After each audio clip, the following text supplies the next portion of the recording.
kekuatannya kuat adalah dengan sholawat. Nah, ini judulnya sekarang kan numpang sholawat, numpang sukses lewat sholawat. Singkat, pendek, 3 menit selesai. Tapi nanti pulang langsung praktek. Yang pengen beli mobil, kabul. Pengen beli rumah, kabul. Yang mau ngelamar anak Pak Kapolsek, kabul. Yang mau ngelamar anak presiden, kabul. Ngelamar atau? Ngelamar, kabul. Perkara ditolak, wallahu alam. Ngelamar Pak ya. Tapi udah berani ngelamar gitu kan, kabul. Yang mau punya hajat A sampai Z, kabul. Yakin. Kalau jurus ini Anda pakai. Hati-hati. Akhir zaman ini ada yang menghembuskan ajaran yang mengatakan jangan cari akhirat dengan dunia dan jangan cari dunia dengan akhirat.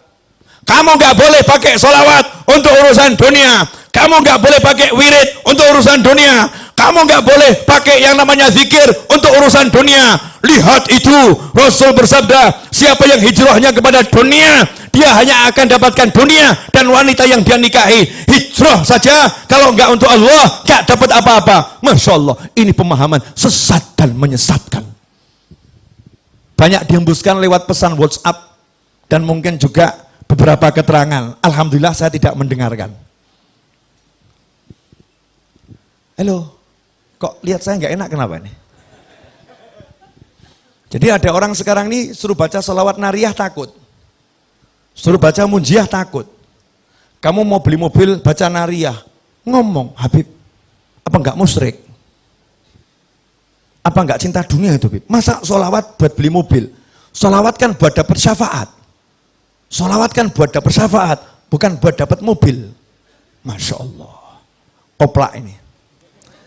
Ini gagal paham tingkat tinggi. Gagal paham tingkat tinggi. Sholawat itu jangan kamu batasi dengan satu kata syafaat. Syafaat itu salah satu bagian dari manfaat sholawat. Tapi di antara manfaat sholawat saya jabarkan 3 menit. Perkara 3 menitnya melar jadi 30. Wallahu a'lam. Boleh ya? Coba saya jawab pertanyaan saya dengan jujur.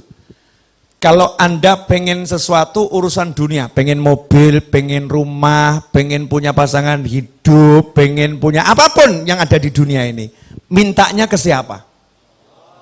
Mintanya ke siapa? Jawab yang keras, mintanya ke siapa? Allah, betul? Kalau Anda pengen sembuh dari sakit kepala, mintanya ke siapa? Kalau ada orang pengen sembuh dari sakit kepala, mintanya ke obat. Itu musyrik atau enggak musyrik? Musyrik. Kalau ada orang mau beli mobil, mintanya ke duit. Duit, aku mau beli mobil. Musyrik atau enggak musyrik? Musyrik. Ada orang mau sukses, mintanya dengan perencanaannya. Musyrik atau mukmin? Musyrik. Semua harus berawal dari Allah Subhanahu wa ta'ala. Sakit kepala, ada obat, pengen sembuh. Allahumma sembuhkan sakit kepala saya. Ambil obatnya. Tahu ini sarana. Diminum dengan minta kekuatan dari Allah. Bismillahirrahmanirrahim. Betul? Kalau mau beli mobil, minta sama Allah. Ya Allah, beri saya mobil. Ambil duitnya, berangkat ke toko, beli mobil. Tapi mintanya pada Allah Subhanahu wa ta'ala. Betul atau betul? Pertanyaan selanjutnya. Kamu mau beli mobil, tapi duitnya nggak cukup. Maju atau mundur?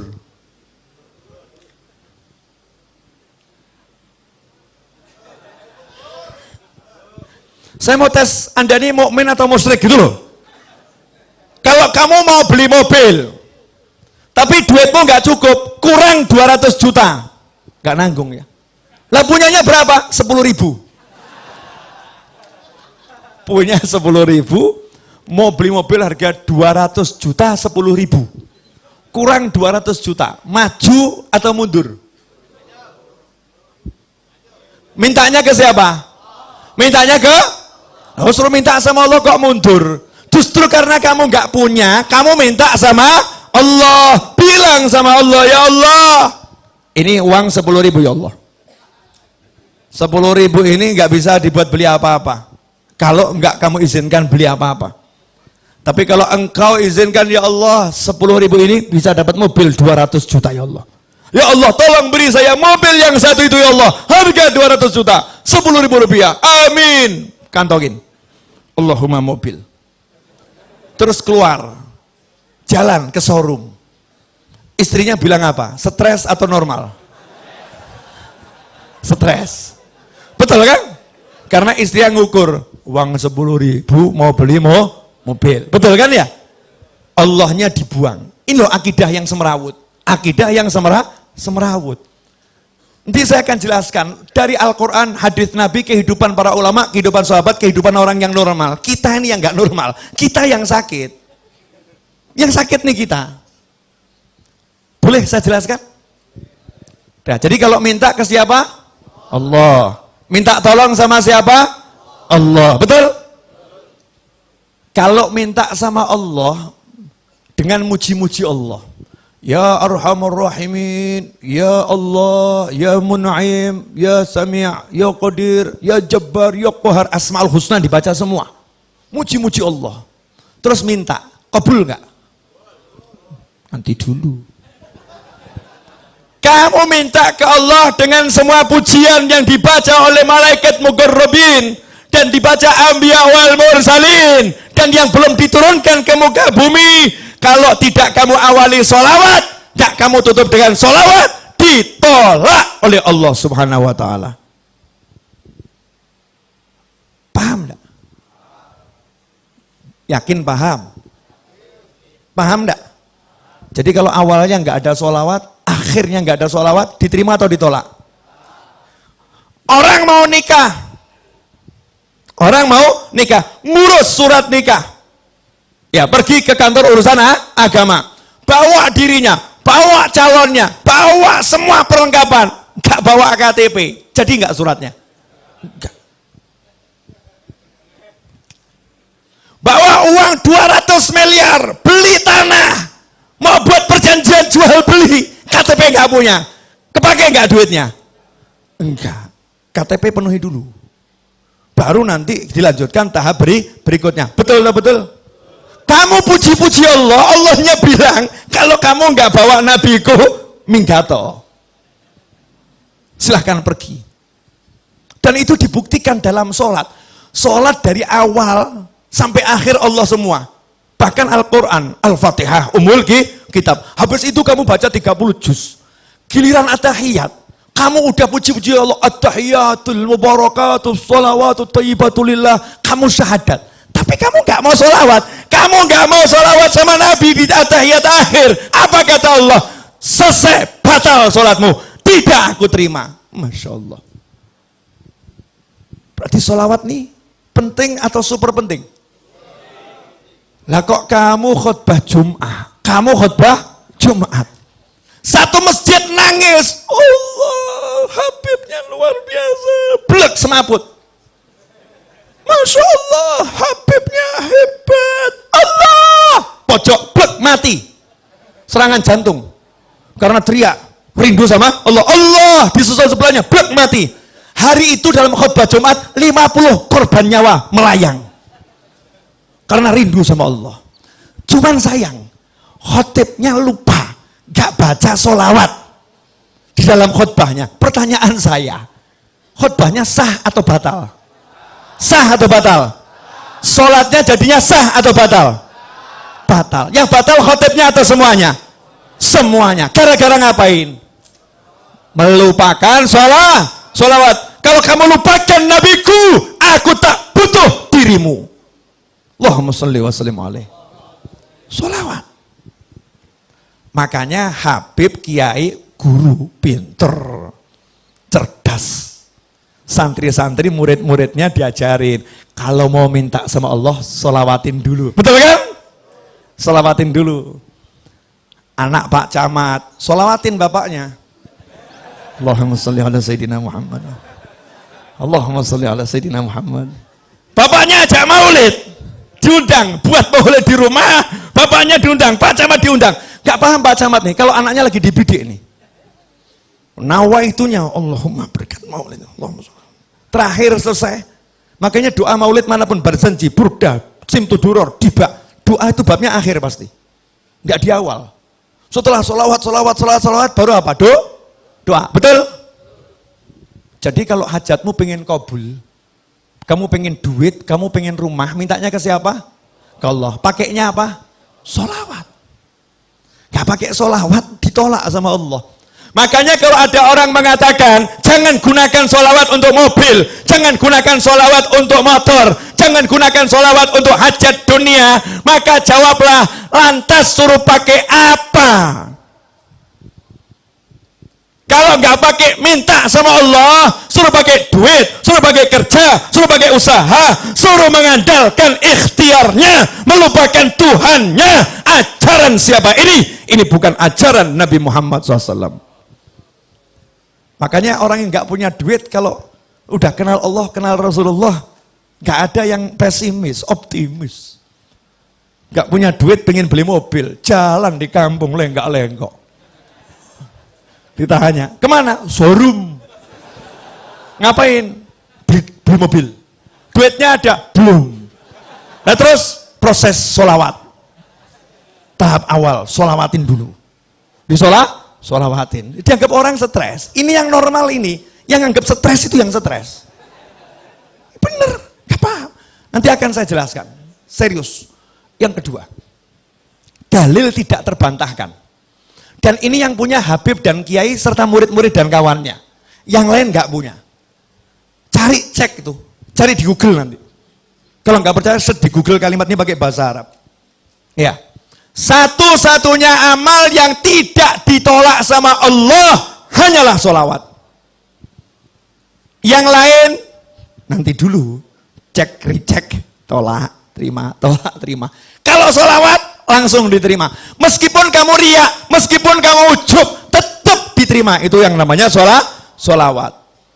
Habib, Yai, masa bisa sholawat mengalahkan sholat? Nah ini pemikiran gak beres ini.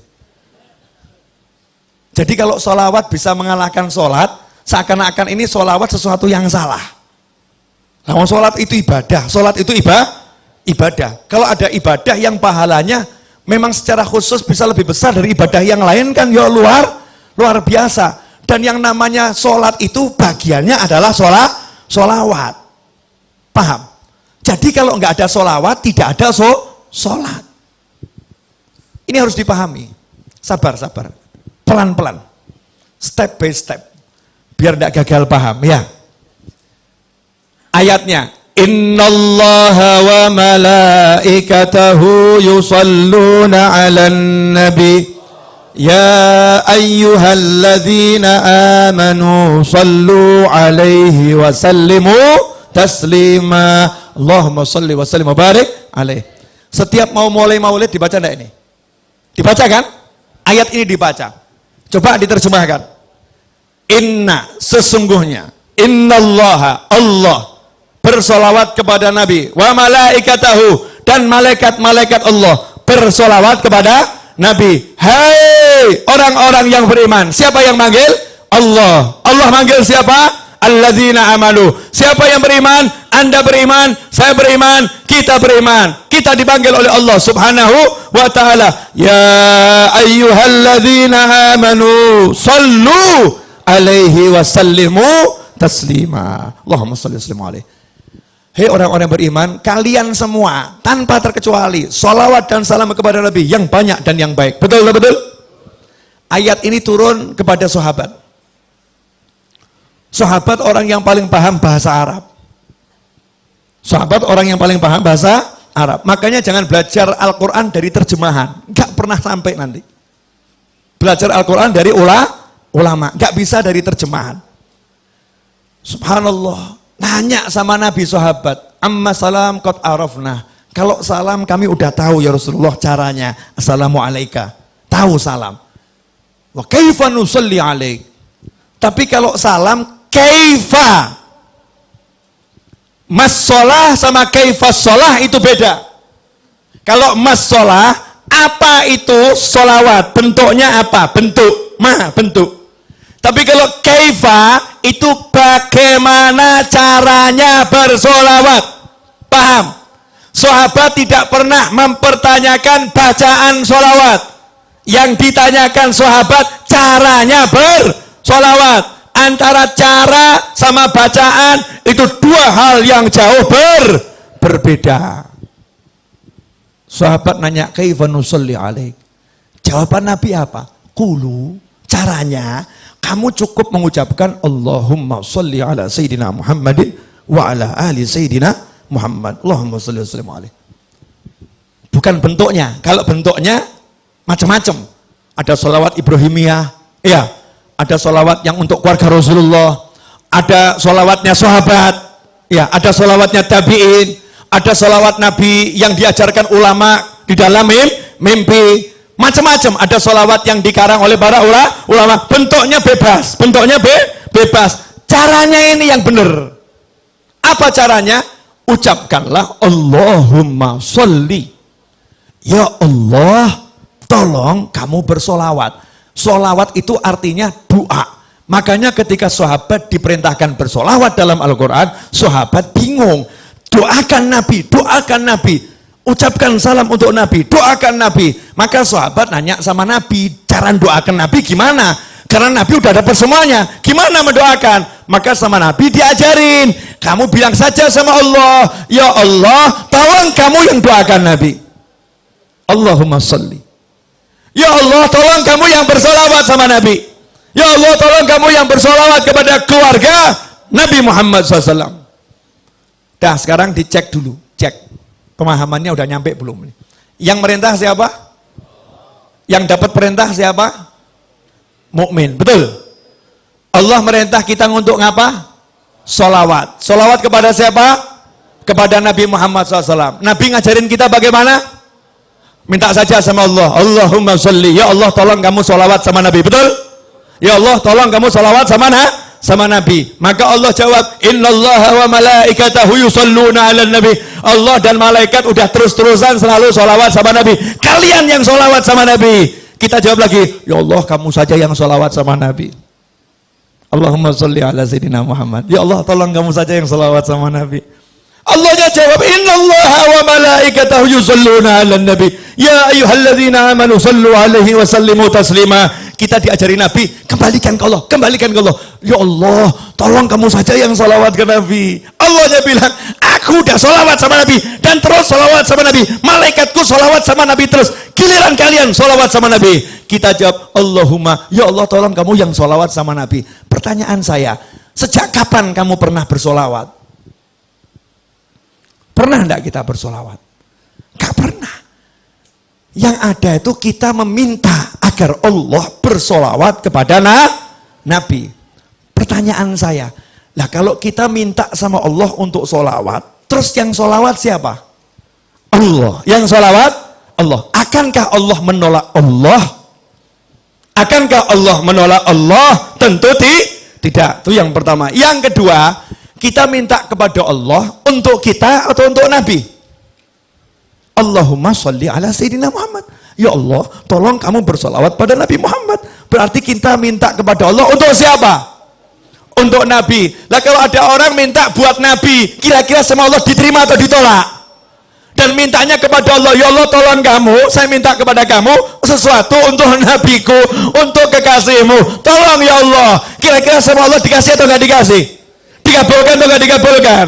Kenapa? Untuk kekasih Allah semua diberikan oleh Allah. Makanya kamu riak, kamu ujub kalau minta untuk Nabi Muhammad SAW pasti diterima oleh Allah Subhanahu Wa Taala. Jelas? Nah, bagian asiknya di sini. Akhiron, bab duit. Ini sebetulnya rahasia para wali. Nggak boleh di-share seharusnya. Cuman malam hari ini dan bulan ini bagusnya di-share. Karena di Indonesia lagi banyak orang pusing. Harus dikasih ilmunya biar nggak pusing semua. Biar pusingnya terarah. Pusingnya terarah. Begini loh. Masih ingat cerita Nabi Muhammad SAW ketika menceritakan dahulu di zaman Nabi-Nabi terdahulu ada 3 orang yang berteduh di dalam sebuah gua, kemudian ada batu yang jatuh dari atas menutup mulut gua. Ingat kisah itu? Kemudian mereka berusaha mendorong batu yang besar itu, mendorong batu yang besar, mendorong batu yang besar. Ternyata batunya tidak bergerak, betul? Jangan dilanjutkan dulu ceritanya. Batu besar didorong, nggak bergerak. Seharusnya ini urusannya dorong atau traktor? Traktor, betul ya? Urusan batu ini kan urusan traktor, paham? Kamu mau beli mobil, duit nggak cukup, uang nggak cukup. Seharusnya urusannya apa nih? Ngutang ya? Minta tolong sama orang, ditambahin duitnya, betul? Tapi ngutang siapa yang mau ngasih? Nggak ada yang mau ngasih. Ini dorong nggak bisa, siapa yang mau nolong? Yang terkunci di dalam, nggak bisa. Maka minta tolong kepada Allah Subhanahu wa ta'ala. Nabi mengajarkan, mereka 3 orang yang minta tolong ini, masing-masing berkata, ya Allah, saya pernah punya amal yang begini. Kalau amal itu kamu terima, ya Allah, tolong geser batu ini, betul? Maka bergeser batu sedikit. Yang kedua ngomong yang sama, bergeser batu sedikit. Yang ketiga ngomong yang sama, bergeser batu sedikit. Akhirnya cukup untuk lewat 1 orang. 1 demi 1 keluar. Artinya batu yang menutup tergeser. Hajat terkabul. Karena ketiga-tiganya bertawassul dengan amal yang diterima oleh Allah Subhanahu wa ta'ala. Itu untuk nabi-nabi terdahulu. Untuk kamu, Rasulmu udah ajarin. Jangan yang nabi terdahulu. Nabi Muhammad SAW. Ada satu amalan yang tidak mungkin ditolak. Apa namanya tadi? Sholawat. Makanya pinternya Habib sama Kiai. Sengaja saya terus sebut Habib sama Kiai. Habib sama Kiai. Biar Indonesia paham ilmunya Habib dan ilmunya Kiai. Ilmunya Habib dan ilmunya guru. Mereka orang-orang yang luar biasa. Meskipun penampilannya biasa-biasa saja. Meskipun penampilannya mungkin baju takwa nggak jelas. Mungkin sandal aja warnanya beda. Ya, sandal warnanya beda, nyantai. Mungkin kalau dilihat orang ini orang nggak jelas, tapi ilmunya luar biasa. Rumahnya mungkin reot, reot. Coba perhatikan. Habib sama Kiai dari zaman dahulu kala ngajarin, kamu kalau punya hajat baca nariyah 4.444 kali. Selesai nariyah bilang, ya Allah berkat sholawat nariyah kabulkan hajat saya, betul? Kamu kalau punya hajat baca maulid simtuduror, barzanji, burda, diba dan sejenisnya. Selesai maulid bilang berkat maulid ini ya Allah kabulkan hajat saya, betul? Kamu kalau punya hajat diajari Habib Kiai baca munjiah 1000 kali, sholawat A sekian kali, sholawat B sekian kali. Selesai bilang sama Allah, ya Allah berkat sholawat yang aku baca tadi kabulkan hajat saya, betul? Pertanyaan saya, ajaran Habib sama Kiai ini berasal dari mana? Dari ajaran langsung Nabi Muhammad Sallallahu Alaihi Wasallam. Amal yang tidak ditolak. Dan buat kita amal yang tidak ditolak adalah sholawat. Makanya kalau kamu pengen beli mobil, baca nariyah 4.444 kali. Tapi jangan diwakilkan.